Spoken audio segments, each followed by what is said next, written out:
Hi, I'm Shannon Torrance, and I am a spiritual junkie. Today's conversation is with one of my mentors, Austyn Wells. Austyn is a psychic medium, award-winning author, soul gardener, and a grief counselor in the Los Angeles area. Austyn has such a beautiful way with words, and I really enjoyed listening to her insight on what spirit has to teach us. One last thing before we get started. If you like this video, please spread the word by liking, subscribing, and sharing with like-minded friends. You help support the growth of Magic is Real. Also, if you click the bell notification icon, you'll be alerted every time a new episode is up. Thank you so much and enjoy the conversation with Austyn Wells.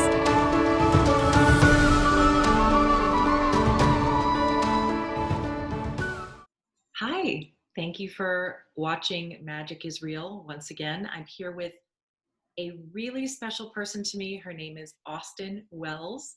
She is a psychic medium and a self-proclaimed soul gardener. I'm really excited because I know Austyn. I've worked with her. I've had a reading with her.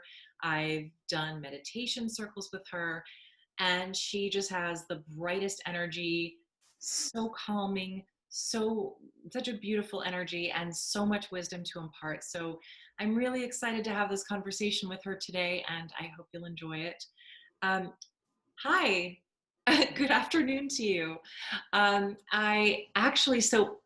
know that on your website and when you speak, you talk about being a soul gardener, and I really am interested to know more about what that means to you and the services that you provide, because I know that you're a psychic medium. I know that you've written a book called Soul Conversations, and I know that you incorporate shamanic healing and energy healing into your work, as well as being a grief counselor. So I think this is sort of another thing that sets you apart, is you are so many things, and I think it sounds like you incorporate them all into your work. So I'd love to hear your perspective on that, and sort of how you came to that term and what you do. Okay, it's a deal. Well, first of all, thank you so much for having this conversation. I'm very, very grateful. I love talking about the work. I love talking about, and I love the name of the magic part. That's wonderful. Thank Magic you. is something to cultivate. I call myself a soul gardener because it became very evident to me very early on in my work as a medium that I wasn't having just ancestor conversations. I was having soul conversations. So the book that I wrote is called Soul Conversations because that is my passion. My passion is to allow people to understand the power that comes from having a discussion with your own soul. And we can talk about what the soul is, but as a soul gardener, my intention is to meet you exactly where you are and help you cultivate the most authentic beauty your soul can gift this world with, because it is evident to me that every single person comes here with abundant gifts to share. And they come to us or reveal themselves to us at different points in our life, but that our purpose is to share that individuality, that authenticity. And whether it's with one person or lots of people, that's where the magic is. Yeah, I was actually going to ask you, based on what you know of the spirit world, what our purpose is. And I understand that each of us has a specific purpose, but as a collective, why are we here? Great question, and a good one to get all juicy Yeah. right. We are here to evolve and to grow. We are here to evolve the consciousness of the universe. I think that's the easiest way of saying it.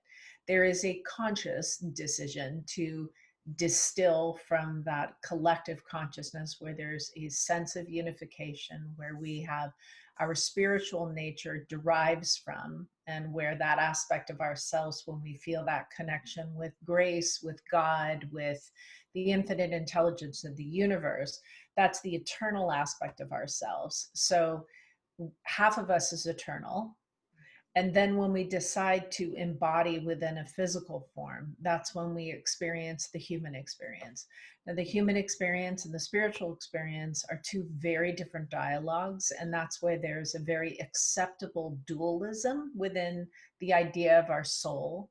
So, your soul is your human being and your spiritual being in the same place trying to coexist. And we don't want to be too spiritual because we've seen what that looks like and that doesn't always work. And we've also seen too human. That Mhm. doesn't work either. So I think within your course of your life, it's finding out, how do I create that balance? And then once you transcend, I think, the initial issues that your soul came here to understand, you come to a place where there's a greater peace within yourself. And that's when you become available to what that service piece is that you bring to the world. Wow, that's very beautifully said. From what I understand in my own studies, it sounds like when we are in spirit form on the other side, um, that we actually decide to come here as who we become when we're here, and we sort of choose our specific challenges for a reason, which I think a lot of people don't quite understand because they think, well, why would I choose to lose a child, or why would I choose to endure a trauma? And what can you explain that a little bit from what you understand? I agree with you. It is a very, very challenging thing for a parent that's lost a child to see it as something that they would have chosen. Yeah. So I agree. There are aspects of this idea that we consciously choose to step into human form and decide to embark upon certain pathways. That is a difficult one to take on board. However, in sitting with people for the amount of time that I have, to become aware of the patterns within an ancestor family and what the families are being asked to transform, it really does speak to the potential for such a greater human experience if we can just understand. Because what it does is it allows a spiritual conversation. So, for instance, if you can have that awareness that things aren't happening to you, they might be happening for you. It gives you a different way of approaching a circumstance. So, our human being is always going to think that things are happening to us because we kind of have a victim consciousness within the human experience. But the evolved and spiritual way of engaging that exact same experience is to know that there is a reason that it's happening, or more importantly, that there's a gift in it that will assist you in your expansion. Yeah, that makes a lot of sense. And I know it's not something you would say to anybody who's in grief unless you know how they feel, if you know that they're a spiritual person and they're close enough. And Well, it's not something we would say, but it's something I think that we know, but it isn't something you would say because it sort of seems to minimize their pain. But I do agree with you. and to that point, within my book, my publishers asked me, because I am a grief counselor and because the nature of my work is talking about death, Yeah. um, which is why I became a grief counselor, because I thought I'm a Gemini, so I've got to figure, I'm always curious about things, but I also feel that I have to have legitimacy in what I do. So um, being a grief counselor allowed me to feel that I had the right to have a legitimate conversation with someone about what they were going through, as well as, human being to human being, as well as the spiritual opportunity of connecting with loved ones. Um, you were just talking about what to say when somebody passes. Yeah. My publishers had approached me about writing my book, and I was so grateful for this extension. And one of the things that they were interested in was a grief chapter. And instead of my telling stories about my mediumship, which I feel that that book has so beautifully been written by a number of mediums that have amazing stories, I gave it to three moms I know that have lost their children, to talk about what is a good thing to do when someone's going through grief and what is really not something you should do. And all of them said, don't ever tell me that this happened for a reason. Yeah. Because I think that we might be comforting them, but actually that statement more comes from our discomfort about having to have a conversation, and a very difficult conversation with someone about something that we would never want to have happen to ourselves. So the best thing really you can do with someone that's going through profound grief, and by profound grief, I'm meaning they've either had multiple passings at the same time. This is called complicated grief. Multiple passings at the same time. It's someone that's passed away that we would never imagine would pass, like a child, like a sibling, out of time in a sense. The best thing really to say is, I am I'm here for you. What do you need? How can I best be of service to you? Because then they can educate you. And sometimes it's silence. Sometimes they want to talk about it. Sometimes they just want to do something else that has nothing to do with it. And other times they don't want you there. So it's grief is not a projected trajectory that has expectations that we can anticipate. It is a moment to moment experience, especially if somebody has lost somebody that they just never thought that they would lose. Yeah. And then in your grief counseling, how is it sort of known that this person, when people come to you, do they come to you looking for the spiritual aspect, or do they come to you simply for the grief counseling? And do you decide when bringing in the spiritual aspect will be helpful or not appropriate? Or is it all they know what you do and that's why they're coming to you specifically for grief counseling and comfort? I think most people are aware of the fact I'm a medium because I state it very clearly on my website. But it part of the process of being a counselor is understanding and respecting the belief systems of the person that you're dealing with. Yeah. So there are certain people and certain religions for sure that mediumship is blasphemy. It is Yeah. absolutely, or it's absolutely not possible too. And it's not about changing minds, it's about meeting the person where they are. Mhm. And so depending on how and where they find me, I would really say for the most part I very rarely do just grief counseling, because I think people are intrigued or curious or want the mediumship. But the connecting with the soul and spirit is just an aspect of really what the conversation is that I end up having with clients, because to get messages from loved ones is amazing, but you're still left with the loss. And that loss, and oftentimes, in grief work, it isn't just death, it's loss of a job, it's a surgery that alters your lifestyle. I mean, it's the profound change that essentially mimics or demands that you really almost have to have a rebirth, that you have to have such a major shift to adjust to something that you are, thrown in a different direction. So um, that kind of support, I think, and everyone's experiencing that this year.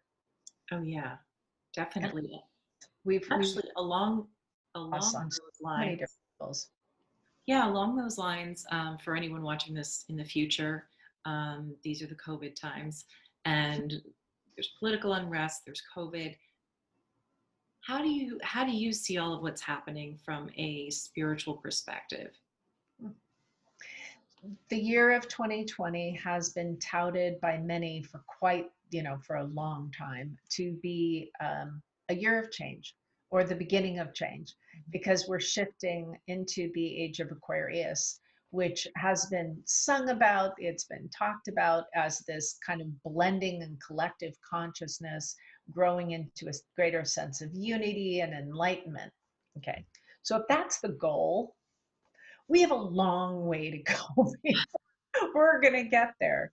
So what was fascinating about this year is that years ago in a shaman class that I took, a bunch of us as shamans sat in a circle and we projected ourselves into the future to just see what information we could gather and then come back and kind of compare notes with each other. All of us went into the future, and this was a pretty good sized group. We all went into the future, and none of us could see major cities. And we just saw lots of smaller communities and a lot of green, but very rarely did people report back big buildings and, huge transportation. And we all came back and went, how the heck do we shift from where we are to that? Yeah. And then all of a sudden, all of this started. Commercial real estate's going to be very different from now on because companies can work from home, and in a way, I think it's a fantastic benefit for humans to cultivate the value in their life, their families, their connections with their friends. And we as human beings tend to learn by contrast.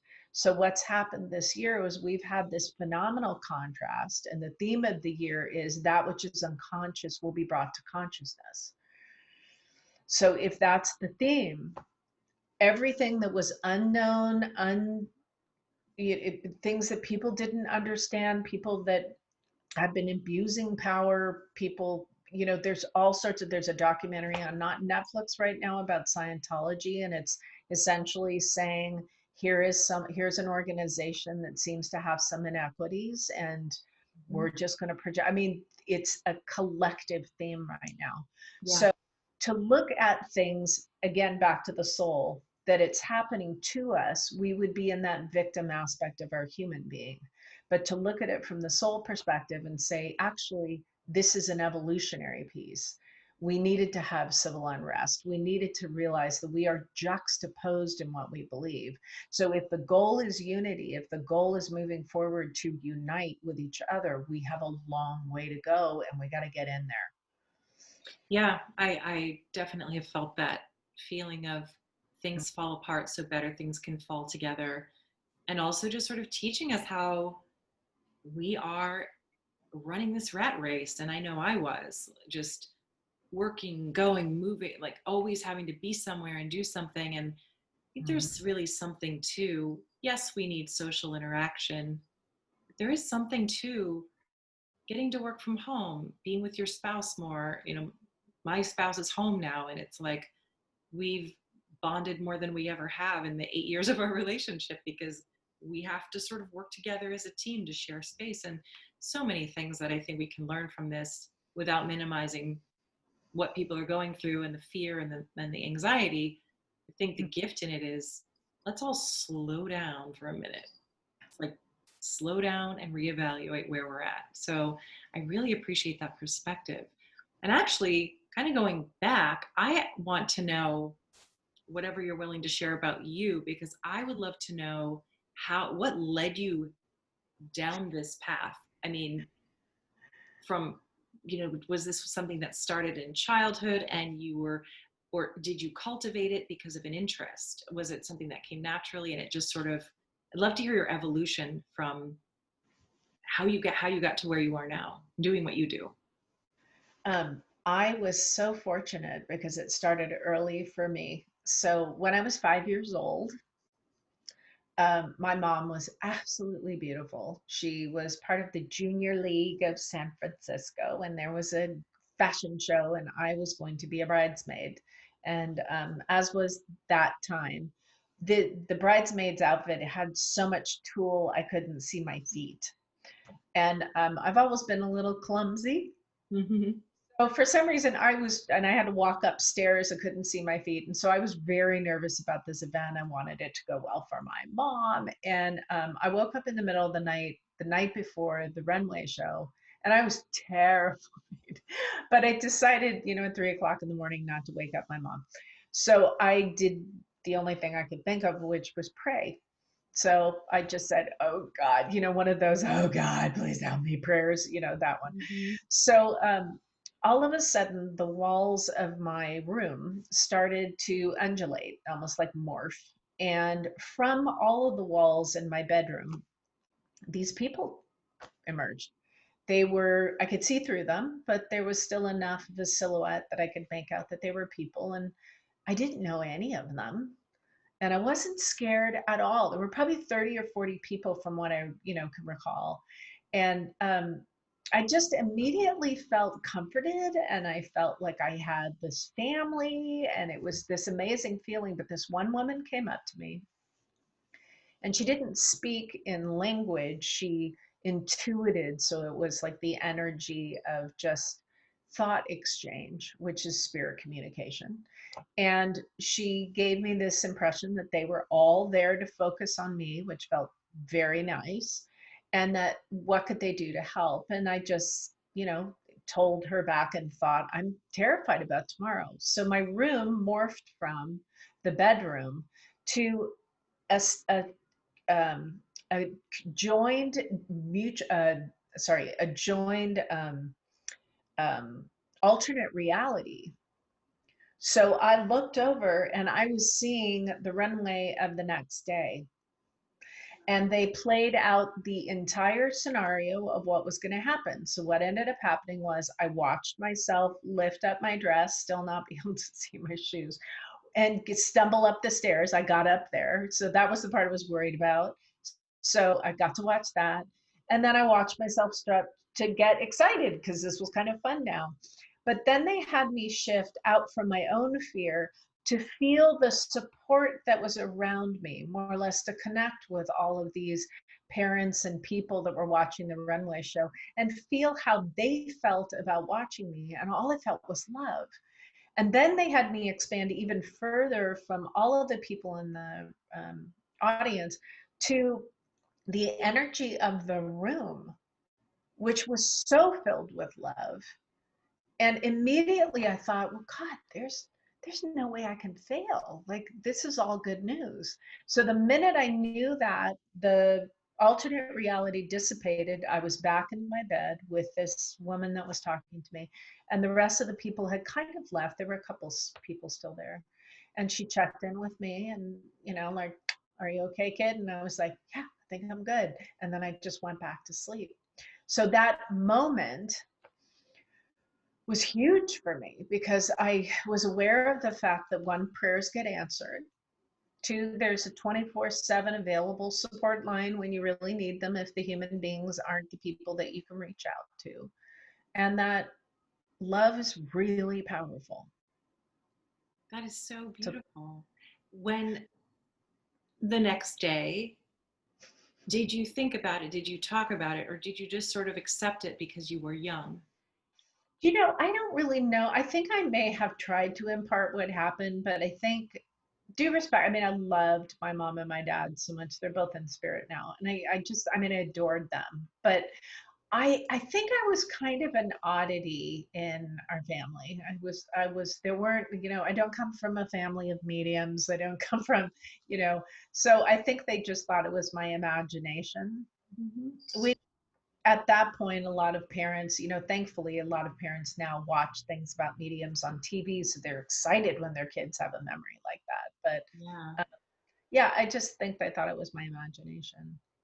And after that, did this happen more and more, or was it one of those things where you, for instance, when I was young, I was going to sleep and all of a sudden a big blue orb appeared. I mean, I wasn't asleep. I turned the light off, and right as I turned the light off, this big gigantic turquoise neon ball appeared, and just, it was like Tinkerbell. It kind of looked at me. It was just a little ball. It didn't have a face, but it looked at me with curiosity. It zipped, it hovered, it zipped across the room, zipped back, and then I screamed just because I didn't know what it was. And Yeah. it zipped straight up in the air. And I screamed for my mom, and she's like, it's just your imagination.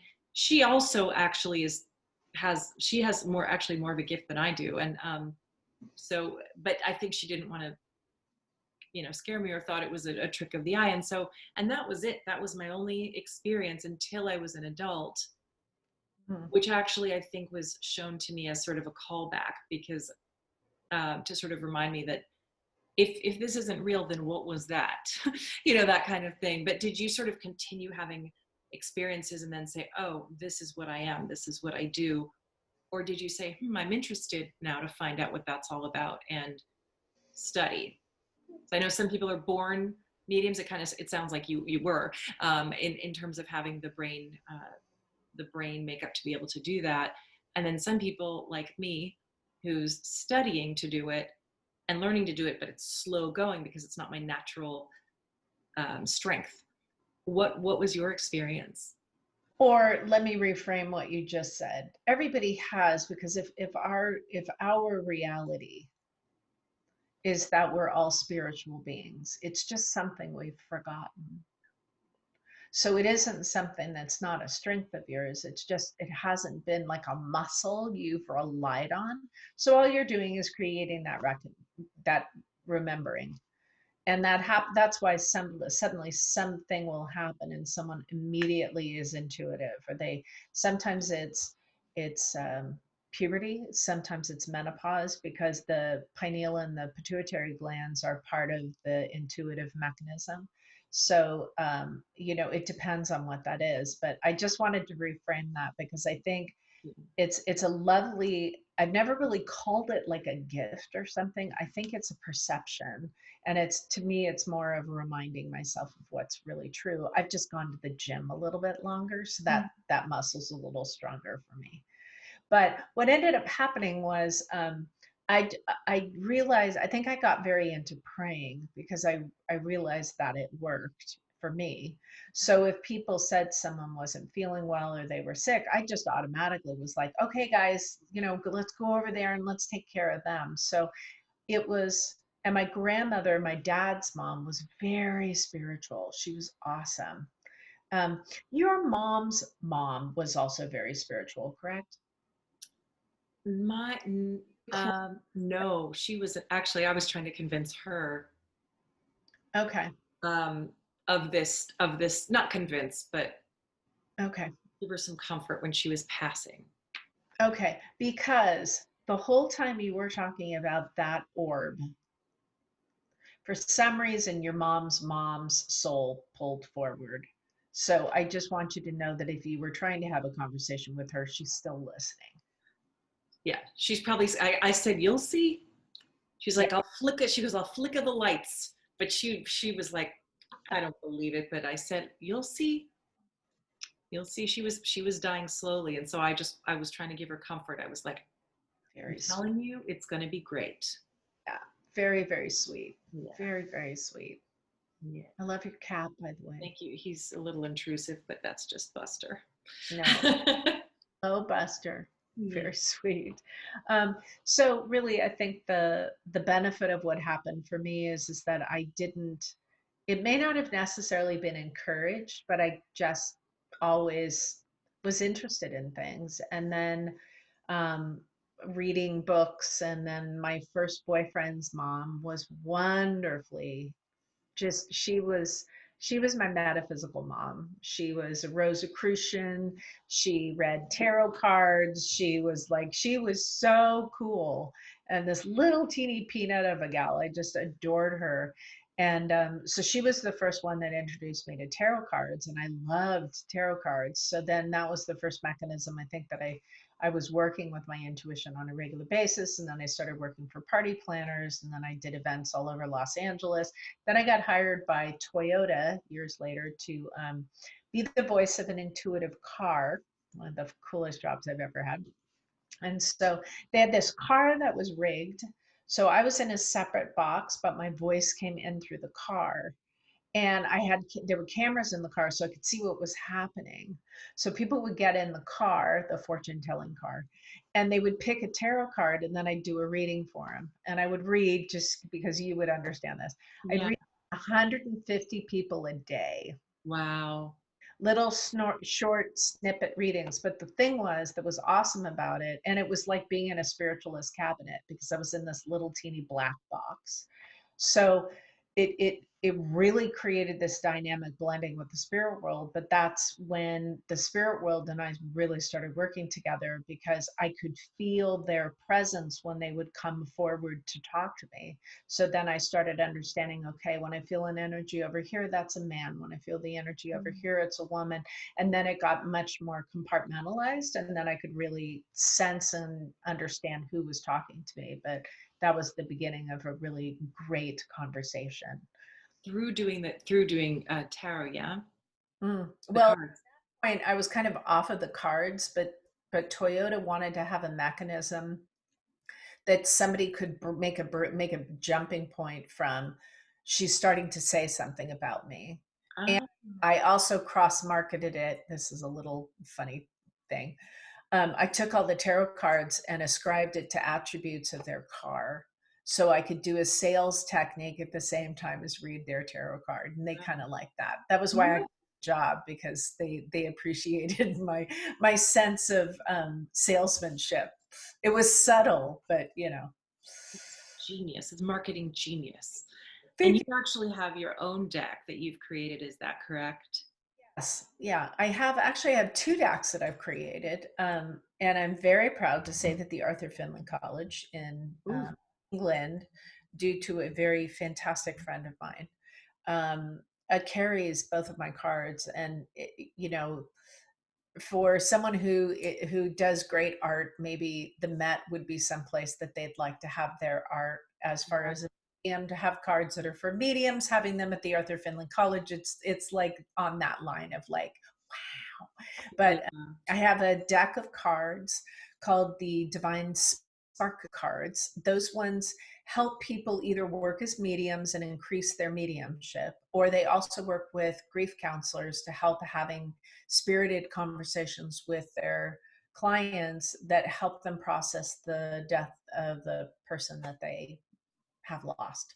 Oh, that's So cards are really cool. And then the other ones I have are the Divine Insight cards, and those ones are helping people to build their intuition. that's Um, great. I actually just started to get into tarot. I used to think that's not real, didn't understand at the time that the reason it's real is because spirit has a way of being able to manipulate energy, situations.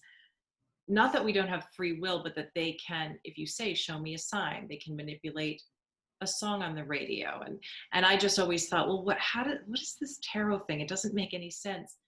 Now I understand all it is you're asking your spirits, your spirit guides, your angels, God, show me what you want me to hear today. And it's amazing how whenever I do a card pull, because as I'm learning the cards, it's mm, always relevant. It's always exactly what I need to hear that day. And I think it's so interesting that it's hard to explain to someone who wouldn't believe in it. But I remember my mom once saying, we don't have to know how the reality there is different than it is here.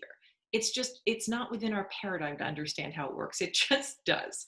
So I think I use them as a crutch too. I think it's really interesting to, if I'm doing a reading or something like that, is okay, I'm not necessarily confident yet as I'm sort of green at this. So let's start with a card. And that sort of seems to launch into something greater, which I think is really interesting as well. Tools and techniques are really helpful. Sometimes people don't understand how you can get information without having it. So it's a bridge of trust. But the beautiful thing about the tarot, especially the major arcana, that's what I use primarily, is that each one of those cards are evolutionary pieces of our soul. So they can give you such an amazing inroad into exactly what's happening with the person, what kind of where they are in their life, what needs to happen. But then the other part of it, as far as mediumship goes, is the tarot, especially if you use, Rider Waite or the traditional decks. They're filled with symbology that our soul understands. So you're building a vocabulary, a visual vocabulary in your mind, so the universe can use that as different ways of giving you information. So as you get to know the cards, it's such a good idea that you're doing this. As you get to know the cards, then you'll see images or aspects of a card. And it's really great to have your own personal relationship with the tarot deck, because what the card symbolizes for you will be slightly different than the traditional meaning, which is why I always encourage people when they're getting a tarot deck, don't read the book, Yep. to know, get to know it. So we in one of the classes that I was teaching recently, we took the cards for the year 2020, and I said, let's see what the tarot knew about this year. And the two cards for 2020 are Judgment and the Emperor. How? So Judgment is people coming out of the unconscious and rising up and reaching for a greater truth. Yeah. And the Emperor is, it's people in power and how they handle power. Right. And those themes, huge for this year, huge in small ways and large ways. And it's just in personal issues and larger global issues. Yeah. So we all kind of sat back and went, wow, huh, because Yeah. it's fantastic when you see how they work. But yeah, It's so terrible. specific. It really is so specific, and it blows my mind. I now have a bunch of decks, so I'll have to get yours too. I'm excited to get it. Um, and then also how sort of what brought you into the world of shamanism, and what exactly is shamanism? How do you describe that? Great question. That's a really, really, really great question, because a lot of people talk about it, but they don't ask what it is. Mm. We are very influenced by Judeo-Christian beliefs. So most of us were raised with this idea that God is outside of us and that heaven is a distant location and that there's nothing that's present. It's not a present heaven, it's a distant heaven. And since a lot of organized religions have also had man's kind of imprint on it, there's varying beliefs. And again, here we get to dissenting opinions about whose God is correct and whose theory of this is correct. And God love humans. Okay.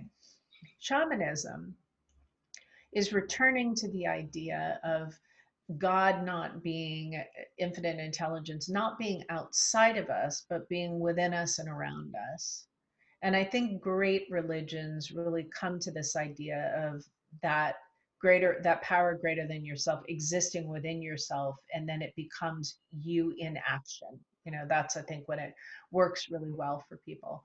So shamanism is how our ancestors who lived off the land, whether it was the Indians or just tribes or these cultures that existed that didn't have a imposed religion upon them, found what was sacred within nature.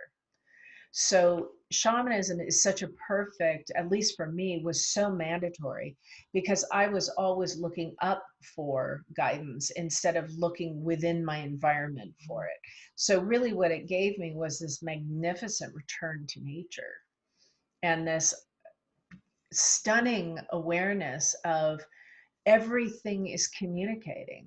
So if everything is communicating, and I already know that spirit communicates, then why wouldn't spirit use the natural world to communicate as much as the supernatural world? So it opened up animal communication to me. That's when I really started having deeper conversations with animals and understanding their place in our evolution. And it it's phenomenal. Plus, it also gave me this instinct or this insight into the power of ceremony when we can, in a sense, step outside of time. We're not in the human being, but we have a bridge to a spiritual availability where we can just be in sacred space and quiet, whether it's in a candlelight ceremony or fire ceremony, a water ceremony. But that part of our limbic brain, really, is it? That's part of all of our ancestry. And there's a very powerful thing that happens when people connect to that energy. So I love the shamanic addition to my work. Thank you. That's so fascinating. I'm actually reading the book, The Secret Life of Plants, right now, which is really, I mean, it's long, it's interesting about how plants are able to pick up on our feelings. They're able to feel emotional pain. And they study it scientifically, and they show that there's something else going on with plants, Yeah. whether it's they have I mean, I believe all things have a soul, but actually another question about that, and I don't know that any of us maybe have the answer entirely, but I'm always interested in this. Okay, dogs, cats, pets, and horses, they have souls. So they're here, and we can often connect with them on the other side through a medium or through ourselves, through signs. What about bugs? What's the, why are the, what's going on with bugs? Why? Oh my God, that's so funny. I Thoughts about the that? hardest times. I love you're hilarious. Our minds are frighteningly similar. Yeah, 'Cause I'm the gal that's going to take the moth out of the water and oh, try to get it someplace. 100%. There's a couple of like pockets of beings that I have a really hard time with. Ants. I have a very hard time finding the grace and harmony when there are ants all over the kitchen. And I'm like, so I started a little ritual, and that is when I'm releasing their souls, I'm like, back to God, back to God, back to God, back to God. I do it too. It's the only thing I could do to like kind of step out of my own worry and concern. So then I started thinking, well, then what's going to happen when I die? And I thought maybe it's going to be like the Psycho scene, and I'm going to have to go through all the ants that I killed, and these like very, very, very short lives, And then I was, that's ridiculous. That's not really the case. But I think everything. I think there is a grander nature. That's the thing that's amazing about nature, is that there's all these interrelations, and it's such a delicate balance that by our actions and witnessing the eradication of certain animals and certain genus and species of the animals, that we're really creating imbalance just by our own ignorance. So to say that this has it and that doesn't, I think that's very, I'm content not knowing the answer to that greater question, because um, I think to have the awareness that everything around you is part of you is important. Yeah. And I actually did have that thought as I had to kill a bunch of ants recently. I was, I didn't want to spray them with a toxic. I just No, drowned them, and I kept saying, it wasn't back to God, but it was something like, they're going back. They're like, it's going to be fast. They're going to go back, so I don't have to feel bad about making them suffer. But because I think they are part of energy. They can't reason the way that we can, but there's energy there. I thought, there well, absolutely is energy. yeah, And you actually bring up a good point about animals that I'll just fold into. yeah, The fun part about shamanism also was connecting with the animals, not just on an ancestor level or a soul connection level that way, was shapeshifting into animals and spending time within a frame that does not know fear. Because since they really live from that primal aspect of themselves, they're void of the emotions that interrupt our forward motion.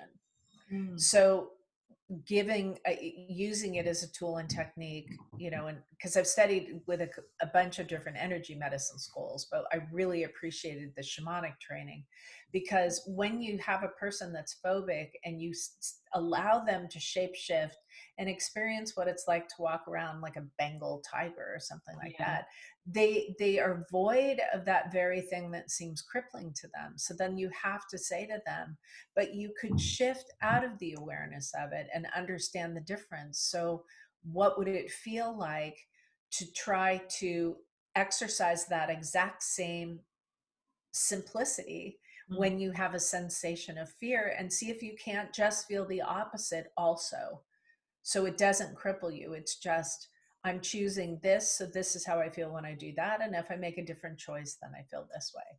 So animals, the power and teaching of animals is absolutely phenomenal.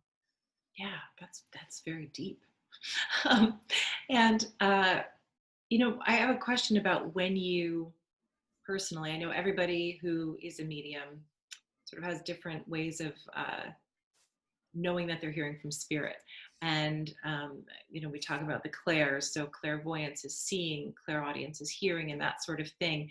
Everybody's has different strengths in that area. Did you? Well, first of all, did you sort of study and practice and meditate to try to hone that? Did it come to you naturally all the time? And when you're connecting with spirit, um, how do you? Well, I know that you can consciously say, "Okay, I'm ready to work with you now," and that's you can also say, "I set boundaries, so I don't want to hear." Well, while I'm hanging out at a party, I don't necessarily want to hear from spirit, or I do. Um, what would you say? Like, for instance, when I'm even though I'm just starting out, I've gotten to the point now where when I'm connecting with spirit, I feel those little head tinglers that people gave each other for the holidays years ago, where it's like you put it on your head and it feels like this.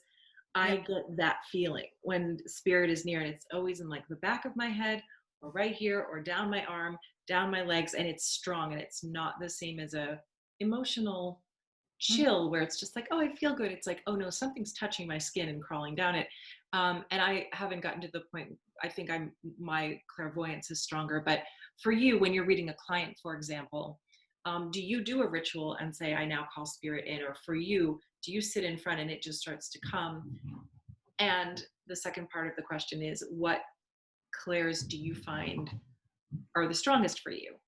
And what do they feel like? I guess the sensations. What sensations do you feel so that you know it's coming from spirit and not your own brain? Great question. Great question. Um, I have to shift from my human being to my spiritual being. You don't want human being Austyn to do your reading, especially if Austin's having a day. I mean, I'm as like anybody else.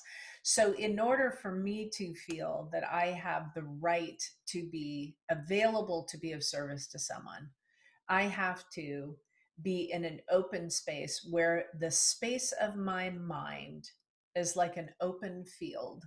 And then I can allow someone to blend with my soul, and I can authenticate and animate their experience and feelings and soul to the person with whom I'm reading.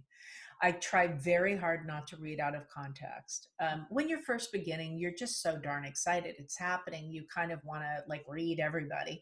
That's very normal. However, it's kind of inappropriate because, like I mentioned earlier, there are people who it's very offensive to. Mhm. And if we're reading out of context, that's much more about us than about them. So then I question whether we're in service or not. I think you always have to ask for permission. You always have to ask for permission. That's a non-negotiable. You don't go up to someone and start reading them. We've witnessed this in television Yeah. shows for the dramatic sense, and I don't fault them at all because they've also signed a non-disclaimer by the time that they're in front of camera. So that moment actually isn't the moment that it looks like. But it's rude. Yeah. Don't go up to someone and do that. So I always work in sacred space, and I always ask permission before I say something, even if it's somebody that I've worked with before. I don't know where they are that day. But I respect the work. I have too much. I'm so grateful for it that I would never want to appear that I was taking it for granted and I wasn't realizing the gravitas that I have, the gravity of the work if I didn't do that. When I work, and I've learned this by teaching mediumship. We're really never just one soul sense. We're not just feeling spirit. We're not just hearing spirit. We're not just seeing, smelling, tasting, touching. There's always two going on at the same time. So most of the time, if you really, really, really break down your mediumship, you'll notice you're feeling and seeing at the same time. You're hearing and seeing at the same time. So generally, the big soul senses are feeling, hearing, and seeing, and knowing. I'll do four. So we'll say those four. The tasting, the touching, and the smelling, those tend to be like kind of add-ons. They're kind of like aperitifs to the side dishes, to the other main ones. But it's also, I think, mandatory for a medium to realize what their skill set is, and to hone that, but not rely on it too much, because the more you can allow all of the senses to evolve and work for you, the better it can be. Mhm. But the spirit world's funny. Everybody wants to see spirit. Two kinds of seeing: subjective and objective. Subjective is when you have the vision of a spirit in your mind. It kind of plays out like a movie, or you see bits and pieces of something, right? But it's an internalization. So that's subjective. When it's objective, it means like, this is a person standing right here. I'm seeing them as clear as day. So objective is you're seeing them as an object, as a physical human being. There are very, very, very few mediums in the world that are objective mediums, where they're seeing that soul so profoundly. So in that awareness, um, if you see, you can get super lazy as a medium, because you can pick up a heck of a lot of information by seeing. But what happens to a lot of mediums is the spirit world like needs people. So they're like, oh, look, you can see. And then you go, oh my God, I'm going to be a medium. And then they're like, yeah, we're going to put that one away for about 3 years. So Yeah. you work on the other things and learn to trust us, because if we give you it all at once. So I love the process of mediumship, but it's not, you do not become a medium by taking a weekend class. You No. become a medium by committing to this as a full-time job. And I'm still learning. I will never know everything. No way. So yes, I've studied, going back to your original question. Yeah. I've studied, and I've learned remote viewing. I've worked, I've been to the Arthur Findlay College. I loved it there when I was there. I thought it was really phenomenal. I helped bring some of the Arthur Findlay College tutors to the United States. Chris Drew is one that I brought initially to the US, and then that started this really beautiful new dialogue of Arthur Findlay College teachers coming to the United States and the world, which is just awesome. I'm so glad that was what was happening. Um, but I think my mind is one. I have to be certified as a grief counselor. I have to be a hypnotherapist, because if I'm going to do that, I have to understand that. So I have lots of certifications, and I'll keep adding them. Yeah. Being massive trauma now, that's another one that I've been working on recently, just because what I do is I look at the clients that show up, and all of a sudden I'll think, God, I really should add that, because that's not a need I can meet yet. But not all mediums are like me, but Mhm. that's why I call myself a soul gardener, because it's all of those different things kind of combined in one. But that's what I love about the work itself, is that it has so many applications. It can heal grief. It can just sort of give us, the reason I named this channel Magic is Real is that it just makes every day, when I started delving into spirituality, and it was the typical having a spiritual awakening thing, where I had a dark night of the soul, and I'm a voice actor, and I developed a vocal disorder, and I just plummeted into despair, and couldn't work for a really long time, still sort of struggling a little bit, but healing. But it was the best, like you said. I always think sometimes the things that happen aren't the best thing. Sometimes the worst things that happen to you are the best things for you. And what that did was it forced me to to sort of delve into spirituality to cope. And then it opened up like a flower, and it's all been so eye-opening. But also every single day now I wake up excited, because I'm like, this is magical. Like, look what we get to, we don't know what's in store today, what messages we're going to receive, what synchronicities are going to happen. And I always look forward to what messages is spirit going to bring through today to validate that this is all magical. We take it for granted, because Yeah. we look around and we're like, oh, computers, oh, big buildings that people, pyramids that people built. And well, humans are smart, but it's like, but it's so much more than that. It's like the way babies are made, and the way the sky, the universe works. It's like, we just are like, oh yeah, there's the moon. We don't, it's so astounding, the stuff that happens. And when you look at every day as a magical gift, even when things aren't so great, it's Yeah. exciting to me, and it's opened up a whole new world. So and a community of wonderful people like you, who are doing such good work and healing people's hearts and offering them hope and showing them that there is more to life. So don't, things can be, life is hard, it's really difficult, but when you can see that there is a purpose to it and there is a reason for it, and I'm here to attest, it's easy to say when things are going well, but when things are going poorly, or you lose somebody, or you lose your uh, or you have a life altering illness or whatever it is, it's hard to maintain that faith. But the beauty is trying to crawl out of it and find, okay, I know this is happening because there's a reason. There's some sort of evolution happening. So it's exciting to me. It really just makes every day that much more interesting and exciting. And also makes it easier to let things roll off your back, I think, and to say, I am not participating in this today. Like this energy is a dark energy and I am not going to participate. I choose to remember that I am a soul and I'm not going to get wrapped up in this drama. That's been very helpful as well. Yeah, it's nice. It's nice when you can get to the point where you remind yourself that the free will can be not to ignore what's happening, but just not to participate in it. And Yeah.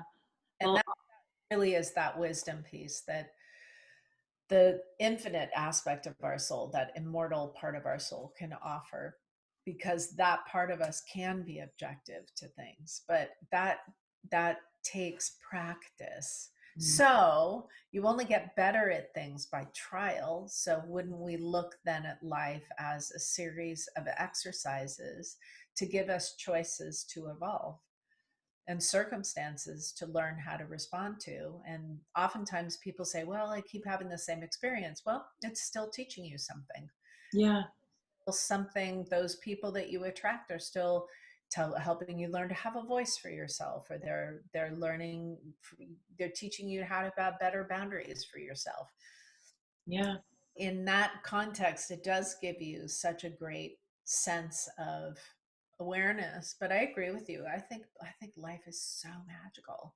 hmm, And when you really align with your purpose, which I think both you and I are very blessed to have awareness of, yeah, it just makes it, there's a balance, because then there's something that you're really living for. And what does happen with change, what happens with death, what happens with climactic experiences is we lose an aspect of ourselves. It will almost feel like a little death in a way, but that loss of self oftentimes makes room for a new aspect of our soul to evolve and for us to step into a different part of ourselves.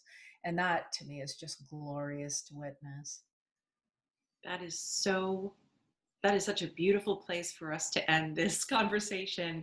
And I want to thank you so much, Austyn, for your time and your energy and all your support. And I'm going to, there will be a link below where you can find Austyn, but tell us anything else you'd like us to know. What's your website? Anything else you'd like to tell us about before we go? Certainly, you can find me on the web at austynwells.com. Austyn spelled with a Y, so it's AustynWells. I'm on social media, and I train mediums, but I work with the individuals. I also have a lovely membership program. So if you enjoy my energy and want to work with me more, there's different ways that you can. And I also love teaching tarot. Love it, love it, love it. So I have different offerings because I like to keep it interesting. And I can attest to the fact that Austyn's classes are wonderful. I have personally taken them and I highly, highly recommend them. So, yeah, I really appreciate it. I'm so happy to know you and I really appreciate all your insight. I feel like I could listen to you speak for 20 more hours, but I think you'd probably get a little parched and tired. So, thank you again, Austyn. Appreciate it. And blessings to you during this crazy time. Yeah. Thank you so much. This was so much fun. My absolute pleasure. Thank you again.